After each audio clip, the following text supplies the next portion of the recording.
My brother cornered my girlfriend at a family wedding and tried to force himself on her. When I confronted him, my parents took his side and said she led him on. Now he's in prison, and they still call me the problem. Everything changed the moment Claire, 26F, my girlfriend, walked in. Brent immediately started acting in a way that made her visibly uncomfortable. He nearly shoved our mum aside just so he could be the first to hug her, and then held on for so long that she had to physically pull away. Throughout dinner, he kept looking for excuses to touch her, brushing her shoulder, lightly grabbing her arm, while cracking these fake inside jokes that made no sense at all considering they'd literally just met. More than once, he shoved past me to sit right next to her, and then he fully crossed a line. He tried to feed her with his fork while locking eyes with her like he was trying to seduce her or something. Claire was clearly unsettled, but she kept being polite. It was our first family event together, and she genuinely wanted to make a good impression. The whole evening, Brent kept bringing up humiliating stories from my childhood, twisting them just enough to make me look like some clueless loser. At one point, he launched into this completely made-up story about how he had to rescue my high school girlfriend from my supposed emotional abuse. Total fiction.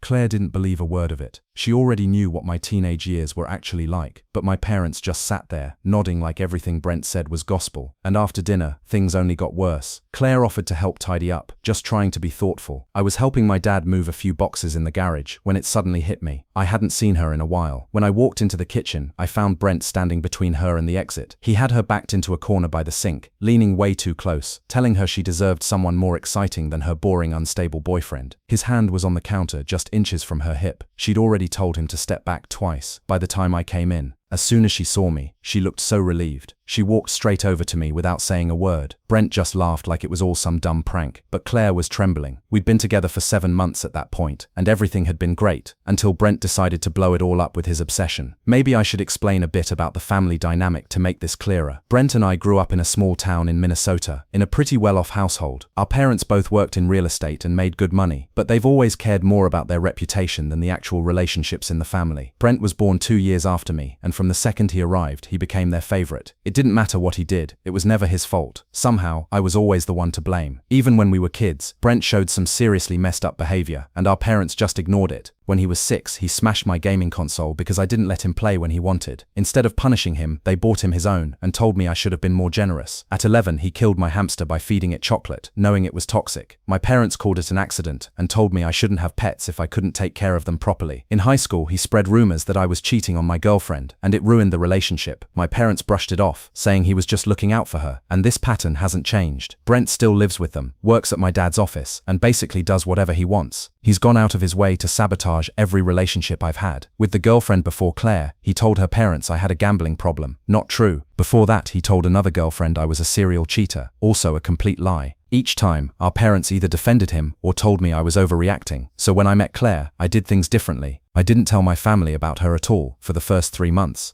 I needed to protect her. She's honestly the best thing that's ever happened to me. Smart, kind, compassionate. She works as a pediatric nurse at the local hospital. We actually met at the hospital cafe while I was grabbing coffee during a visit to a coworker who was recovering from surgery. She was on her break, and we bonded over how terrible the coffee was. A few conversations turned into more, and before long we were dating. Everything just felt easy with her. I told her about my family early on because I didn't want to blindside her. Claire's the kind of person who always gives people the benefit of the doubt. She's the one who encouraged me to introduce her to my family. Thought maybe things had changed now that we were adults. I finally agreed, and we went to a dinner party at my parents' place last month. That's when everything started to go off the rails. A few days after the dinner, things took a disturbing turn. Claire started getting weird calls and texts from numbers she didn't recognize. At first, it was just someone breathing on the other end, or hanging up as soon as she picked up. Then it escalated. The voicemails got creepier, accusing her of being frigid and stuck up for turning down a better man. Some of the messages Claire got were disturbingly specific. Stuff about what she was wearing that day when her shift ended. That's when it became clear someone had been watching her.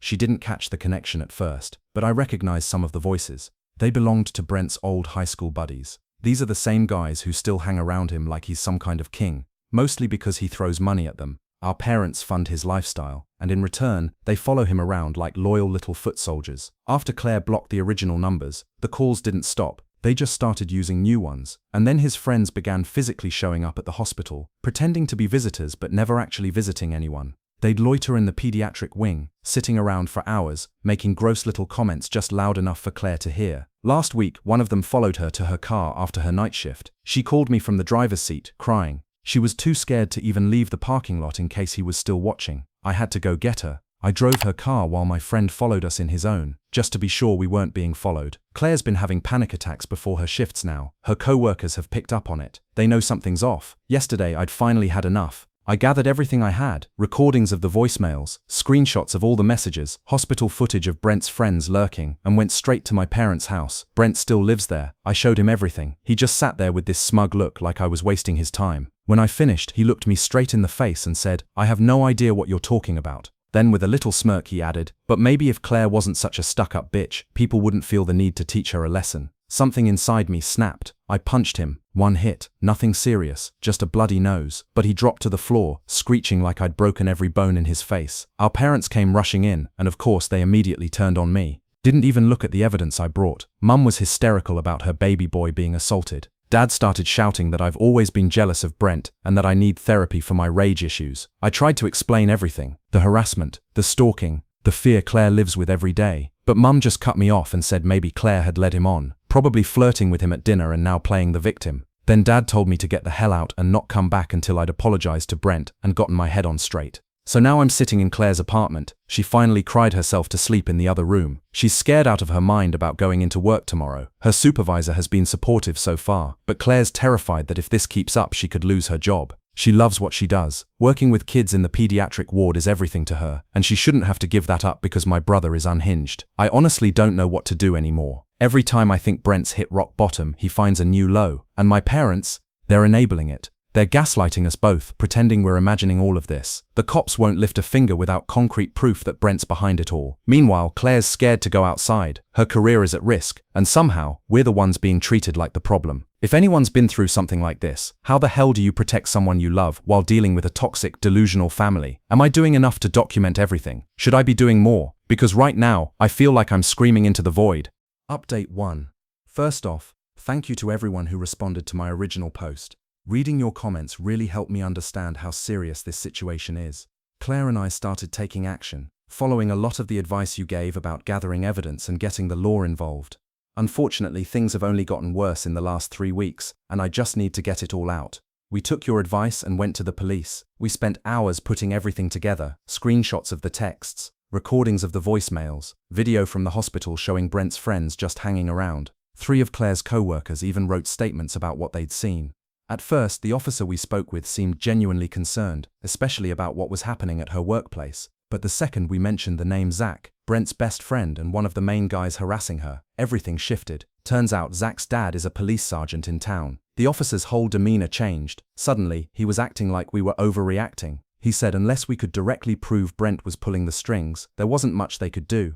Then he had the nerve to suggest that maybe Claire was misreading the attention. Maybe those guys were just being friendly, hanging around for innocent reasons. He even asked if Claire might have given them the wrong idea. We asked to speak with someone else, preferably a female officer, but they just gave us the runaround. Eventually, they agreed to issue formal warnings to the people we could ID from the footage. But that was it. No restraining orders, no charges, nothing that would actually protect her. It was a joke, a waste of time. And then there were my parents. The day after we went to the police, Brent showed up at their place with a black eye, again, and told them I'd assaulted him, again. I hadn't seen Brent since the night I punched him 2 weeks ago, but of course my parents bought his story without question. My mum called me in full meltdown mode, crying like I'd lost my mind and was deliberately trying to destroy Brent's life. To her, the fact that we went to the police was just proof that I was out to ruin him over what she called a misunderstanding. Then my dad called. He was livid, said he was going to cut me off financially. That might have been scary years ago, but I've got a solid job in software development and my own apartment. I don't rely on them anymore. He also threatened to fire me from the family real estate business, conveniently forgetting I've never even worked there. That's always been Brent's gig. That moment really drove it home. They don't even see me as my own person. I'm just some side character in Brent's story. But the real nightmare started last weekend. My mum wouldn't stop calling and texting, insisting that we should fix things as a family. She said Brent felt terrible and wanted to apologize to both Claire and me. She claimed they'd had a serious talk with him about boundaries, and he now understood that his behavior had crossed a line. Claire and I talked it over and maybe against our better judgment, agreed to give them one last chance. Big mistake. We showed up at their place expecting a quiet dinner. Instead, the house was packed. My parents were there, of course. Brent too. Our aunt and uncle, the ones who always blindly take Brent's side. And worst of all, Zach and 2 of the guys who had been harassing Claire at work. My mum called it a family intervention. For 2 hours straight, they all ganged up on Claire. Everyone took turns tearing her apart while Brent just sat there, smug as ever. My mum went off about how Claire was clearly jealous of Brent's looks and success, whatever that even means, and how she must have been flirting with him at dinner, then made up the harassment claims out of guilt. My aunt chimed in with her own theory, that Claire was just used to getting attention at work and probably twisted harmless interactions into stalking because of some internal guilt or insecurity. Brent, meanwhile, put on a whole performance playing the confused, heartbroken victim. "I was so excited to finally have a sister-in-law," he said, like he was deeply wounded by her lies. He even tried to say that Claire was trying to turn me against him. Zach and his buddies backed him up, swearing they only ever came to the hospital to visit Zach's sick grandmother, who apparently changes floors and departments daily. Then it got even worse. They started questioning Claire's mental health, brought up her night shifts, implying maybe sleep deprivation was making her paranoid, talked about how working with sick kids must be taking a toll, maybe causing her to see things that weren't there. My mum even pulled out the name of a therapist she wanted Claire to see, someone who could help her work through her tendency to create drama. Claire tried to defend herself. She stayed calm. She explained everything again, and even showed them the messages and voicemails, but they just talked over her, dismissed it all as either a misunderstanding or something she had brought on herself. Then Zach started describing in detail what Claire had been wearing on specific days at work. That should have been a smoking gun, a clear sign he had been watching her. But instead of being horrified, my parents acted like that proved she was trying to get their attention. And then they invited Zach and his friends to stay for dessert, so you two can see what good guys they really are. That's when Claire couldn't take it anymore. She started having trouble breathing and had to leave the room. I stood up to go after her, but my mum grabbed my arm, looked me in the eye and said it was time for me to decide, stick with my real family, or some girl who was clearly unstable and stirring up drama. I didn't even respond. I just turned and walked out with Claire. We haven't spoken to them since. Since that night, Brent's friends have doubled down. They've started spreading rumors at Claire's job, saying she's mentally unstable, that she's known for making false accusations. Yesterday, her supervisor called her into his office. He said he believed her, but the constant drama was starting to affect her performance. He gently suggested she consider moving to another department, or even transferring hospitals altogether. We've hired a lawyer and started working on restraining orders, but the process is slow. Claire's been applying to other hospitals, and thankfully, one of her old colleagues might be able to get her a position at a facility in another city, almost 200 miles away. I hate that we're even considering leaving, but seeing her like this, I can't take it. She's so anxious she cries before every shift. She's barely eating. She's lost weight. She's scared all the time, and I feel helpless. Every time we try to do the right thing, it backfires. My family is lost in some alternate reality. The police are no help, and somehow, Brent keeps coming out on top. How do you even begin to fight back when everyone's so determined to believe the worst about you and the best about the person who hurt you? Update 2. I really wish I had something better to share, but last weekend everything completely fell apart. I've been trying to wrap my head around what happened at my cousin Jade's wedding before sitting down to write this. What should have been a happy day ended in disaster. Brent left in handcuffs, and I don't think our family will ever recover. Some background. Jade's always been one of the only people in the family, besides my grandfather, who saw through Brent's act. When we were kids, she once caught him torturing her cat, told the entire family. But my parents, they spun it like she was just being dramatic and starved for attention. She never forgot that, and she's had my back through everything that's happened with Claire. She even gave our lawyer a written statement about Brent's disturbing behavior over the years. When Jade invited us to her wedding, Claire and I were hesitant, but Jade personally called and assured us that Brent had only been invited because her parents insisted, and that she'd hired extra security just in case. She even seated us far away from him at a table with her husband's family. With that much planning and that many eyes around, we really thought Brent wouldn't risk pulling anything. We were wrong. The ceremony itself went fine. Brent was preoccupied with family obligations and hadn't caught on to the tension.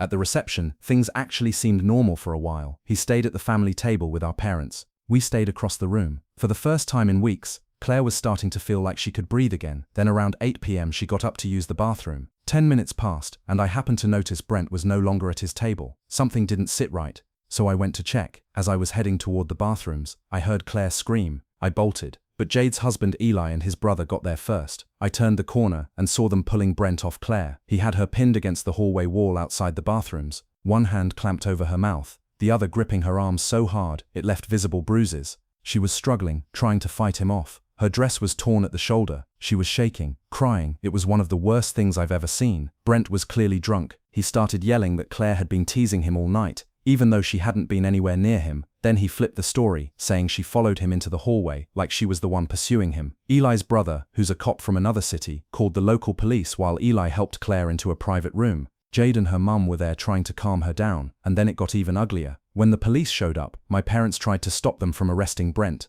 My mum was screaming about how it was all just a big misunderstanding, that Claire had led him on, that they couldn't destroy his future over a little drunken lapse in judgment. My dad tried to physically block the officers from cuffing him, said we needed to handle it as a family. Meanwhile, Brent was bouncing between crying and threatening everyone in sight. He screamed that Claire had been asking for it since day one. He looked completely unhinged. As they finally put him in the squad car, he yelled that Claire was a slut who had been throwing herself at him from the start. Several guests filmed the whole meltdown. The fallout has been brutal. My parents have been calling every relative trying to rewrite the story. According to them, Claire lured Brent somewhere private, came onto him, and then screamed assault when he didn't give her what she wanted. They're telling people she made the whole thing up to get revenge for being exposed over the harassment claims. They're even accusing Eli and his brother of beating Brent up before the cops showed. They didn't. And my parents, they've gone so far as to claim that Claire gave herself the bruises. Thankfully, there's one major thing in our favor. Jade's wedding videographer caught footage of Brent following Claire toward the bathrooms. You can clearly see her walking alone first, then him getting up and trailing behind. Combine that with the bruises, the eyewitnesses, and the cell phone footage of his arrest, and our lawyer says we have a strong case. Several guests have already come forward to give statements. They said Brent had been leering at Claire all evening, making disgusting comments, and circling her like a predator. Now my parents are threatening to cut me off completely unless Claire drops the charges. They've been blowing up my phone, switching between guilt-tripping and outright threats. My mum says I'm sending her baby to prison. My dad says he'll make sure I never work in this state again. Yesterday they showed up at my apartment unannounced. They caused such a scene outside that one of my neighbors ended up calling the cops. My mum sobbed on the sidewalk, screaming that I was ruining Brent's life. My dad told me I'd regret this for the rest of mine. Claire and I made our decision. She accepted the job offer at the hospital, 300 miles away, and I arranged to start working remotely. We're officially moving at the end of next month. Some people might think we're just running away, but it's not about that. We just need space, somewhere far from the toxicity and denial, where we can finally breathe and start over. Jade gets it. She promised to keep us posted if anything major happens with the family. What hurts the most is knowing that my parents will probably never admit Brent needs help. Even after he assaulted someone in public at a wedding, in front of witnesses, they're still finding ways to twist reality and blame the victim. Sometimes I wonder if things would have turned out differently if someone had stepped in when we were kids, but I guess we'll never know. Right now, all I can do is focus on Claire, on protecting her, and on building something new, far away from the people who let this all happen. Update 3. I wasn't planning on posting anything else, but yesterday something happened that I can't keep to myself. After 3 years of silence, 4 peaceful, drama-free years, I got a call from my mum. She left a voicemail that honestly shook me. I hadn't heard from her in so long that for a second I thought something had happened to her. Turns out something did happen, but not to her. First, a quick update. Claire and I got married 2 years ago. Small ceremony. Just her family and Jade's. We bought a house. She's now the head pediatric nurse at her hospital, and I got promoted to senior developer last year. We're expecting a baby girl in 3 months. Life's been calm, safe and good, until yesterday. I was in the middle of a meeting when my phone started blowing up. I ignored it at first. My family has a history of using new numbers to get around blocks, but one voicemail actually sounded different. Desperate. I called back. My mum was crying so hard I could barely understand her. Through the sobbing I managed to piece it together. Brent had gotten married, apparently about a year ago. Her name was Rachel. None of us knew. They'd kept it quiet. My mum said they met at church, and that both families had pushed for a quick marriage. She went on and on about how Rachel had been good for Brent, how everything seemed perfect, until last week. Rachel didn't show up for work 3 days in a row. Her co-worker got concerned and called the police. They did a welfare check and found her at home, barely able to move. She had 2 broken ribs, a fractured wrist, and bruises covering her body. And here's the part that really turned my stomach. When police started digging deeper, they found out my dad had been helping Brent hide the abuse for months. Rachel finally told the truth. The beatings had started just a few months into the marriage. Every time she tried to leave or tell someone, my dad would step in, threatening her job, pressuring her family about their mortgage, even calling her unstable. It was the same exact script they used on Claire. The final straw came when Rachel got promoted. The idea of her becoming financially independent set Brent off. He beat her so badly she couldn't get out of bed. When she called my dad, he told her to ice it and remember her vows. That's when her co-worker stepped in and called the police. Now both Brent and my dad have been arrested, Brent for domestic violence, and my dad for witness intimidation and conspiracy. My mum called begging me to come home, said the family needed to pull together, that Rachel was exaggerating, just like Claire supposedly had. She actually expected me to support them. I lost it. I told her exactly what I thought, how they'd enabled Brent his whole life, how they ignored every red flag, how they covered for him after what he did to Claire. I asked her if she'd ever really thought about what might have been different if they'd gotten him help when it actually mattered. If they hadn't spent his entire life pretending he was the victim, maybe Rachel wouldn't be in the hospital right now. That hit her. She broke down. She said they always knew something was wrong with him, but they thought they were protecting him. It's too late for that. I hung up, blocked the number. Again, Jade called me later with more details. Rachel's parents are devastated. They're supporting her completely now, and she's moving forward with charges against both Brent and my dad. Police are also investigating other possible victims, because a few of Brent's ex-girlfriends have come forward with similar stories. Claire was the one who suggested we reach out to Rachel. She said she knows how lucky she was to have support, and that Rachel probably needs someone who understands what she's been through. And she's right. We're going to reach out through Jade, because no one deserves to go through something like that alone. Some people might think I'm being cold toward my parents, but I've learned that enabling toxic behavior only leads to more victims. My family had countless chances to change and chose not to. Now they can deal with the consequences of their choices without my help. My job is to protect my own family, now my wife, our unborn daughter, and the peaceful life we've built far away from their toxicity. Update 4. A lot of people have been reaching out, asking for an update about what's going on with Brent, my dad, and Rachel. So here's what's happened over the last several months. First, some good news from our side. Claire and I welcomed our daughter Aria 4 months ago. She's healthy, beautiful, and already has us wrapped around her little fingers. Becoming parents has only reinforced that we made the right decision by cutting contact with my family. Jade and her husband visited last month to meet Aria, and seeing them with her just confirmed what real family love looks like. Now for the updates on Brent and my dad. Jade's been keeping us in the loop since she still talks to some extended relatives. Last month, Brent accepted a plea deal. 8 years in prison for aggravated domestic violence, with a chance at parole after 5. My dad's case is still ongoing, but his legal team is reportedly trying to work out a deal as well. His real estate license is suspended, and most of his business partners have cut ties with him. The most unexpected change has been my mum. After that last call we had, she apparently started therapy. She's moved out of the house and filed for divorce from my dad. Last week she sent me a 10-page letter. In it she apologized for everything, for enabling Brent throughout his life, for not protecting me growing up, and especially for how they treated Claire. She admitted that she and my dad created the person Brent became by never holding him accountable. I haven't responded to the letter. Part of me appreciates that she's finally seeing the truth. But honestly, it's too little too late. Where was this clarity when Brent was torturing animals, or stalking Claire, or assaulting her in front of witnesses at a wedding? Claire and I have talked about whether we'd ever consider letting her meet Aria, maybe someday. But if that happens, it'll be supervised, and not for a long time. Rachel's been in contact with us through Jade. She's doing better. She's living with her sister in another state, going through intensive therapy, and working with prosecutors. She's filed for divorce. According to Jade, several more women have come forward with similar stories, 2 from Brent's church. The police are actively investigating. Rachel's parents have stepped up too. Since the truth came out, they've publicly apologized for not believing her sooner. They've cut all ties with my parents and are now working with domestic violence organizations to help other families recognize the signs early. As for the rest of the family, things are split. Most of the younger cousins and relatives are standing with us and Rachel, the older generation. Some of them are still making excuses, but some are starting to wake up. Jade's mum, my aunt, even started a family therapy group for anyone who wants to understand what went wrong and how to stop the cycle. Meanwhile, Claire and I are focused on our life here. She just returned to work part-time and was promoted to Director of Pediatric Nursing. I'm still working remotely, but thinking about launching my own software consulting business soon. We've built a beautiful life, surrounded by people we trust, a strong support system, and a daughter who's growing up in a home full of love and safety. Sometimes I think about writing back to my mum, but then I look at Aria, and I remember, if I'd stayed in contact with my family, they would have expected me to let Brent near her someday. Pretend he deserved another chance. That thought alone tells me everything I need to know. The cycle ends with me. Aria will grow up knowing what healthy love looks like. She'll never be taught to tolerate abuse disguised as family loyalty. She'll be surrounded by people who respect her boundaries and protect her joy. And if walking away from the people who raised me is what it takes to make that happen, then so be it.